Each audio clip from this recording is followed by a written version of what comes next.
రాత్రి పగలు ఎలా ఏర్పడుతుందో ప్రత్యేకంగా చెప్పక్కర్లేదు.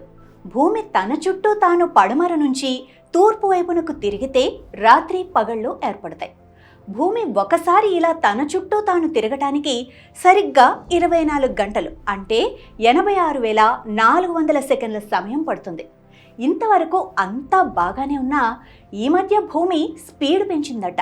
దీని కారణంగా రోజు వ్యవధి తగ్గుతోందని శాస్త్రవేత్తలు గుర్తించారు. మరి భూమి ఎందుకు వేగంగా తిరుగుతోంది? ఈ మార్పు వల్ల మానవాళికి జరిగే అనర్థాలేంటి? సైంటిస్టులు ఎందుకు ఆందోళన చెందుతున్నారు? ఈ మధ్య కాలంలో భూమి తన చుట్టూ తాను తిరిగే వేగం పెరిగిందని సైంటిస్టులు చెబుతున్నారు. దీనివల్ల రోజులు చిన్నగా మారుతున్నాయట.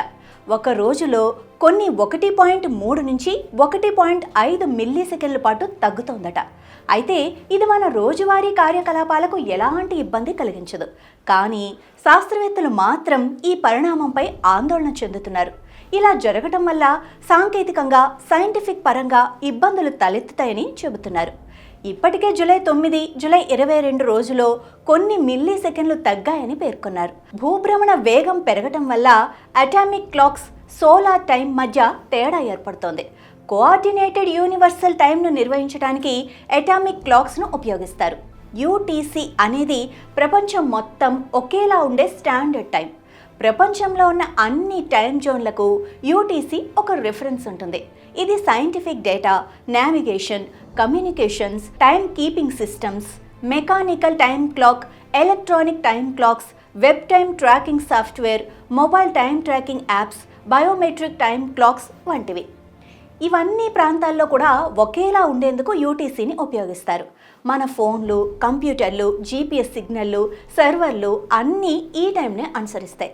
అటామిక్ క్లాక్, సోలార్ టైం మధ్య ఏర్పడ్డ ఈ తేడాను అధిగమించడానికి యూటీసీలో మార్పులు చేయాల్సి ఉంటుంది. అందులో భాగంగా నెగటివ్ లీప్ సెకండ్ను తీసుకొస్తారు. 2035 నాటికి నెగటివ్ లీప్ సెకండ్ తీసుకురావటంపై అంతర్జాతీయంగా చర్చలు జరుగుతున్నాయి. అంటే రోజులో నుంచి 1 సెకండ్ను తీసేస్తారు. ఇలా చేయటం వల్ల మరికొన్ని సమస్యలు తలెత్తుతాయి. అత్యంత ఖచ్చితమైన సమయంపై ఆధారపడి పనిచేసే జీపీఎస్ ఉపగ్రహాలు, టెలికమ్యూనికేషన్ నెట్వర్క్లు, ఆర్థిక లావాదేవీలు వంటి సున్నితమైన వ్యవస్థలకు ఇబ్బంది కలుగుతుంది. ఈ సిస్టమ్ సరిగ్గా నిర్వహించకపోతే పని చేయకపోవటమో లేదా ఎర్రర్లో వచ్చే ప్రమాదం ఉంది. విమానాలు, రాకెట్ ప్రయోగాలకు, ఉపగ్రహాలకు ఖచ్చితమైన టైం కావాలి.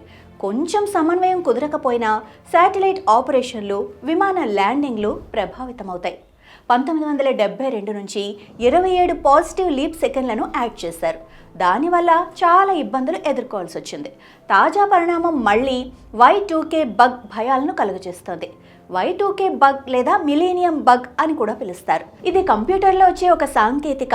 1970లు, 1980లో తయారు చేసిన కంప్యూటర్లో సంవత్సరాలను కేవలం 2 అంకెల్లో రాసేవారు. అంటే 1999ని 99 అని చూపించేవారు.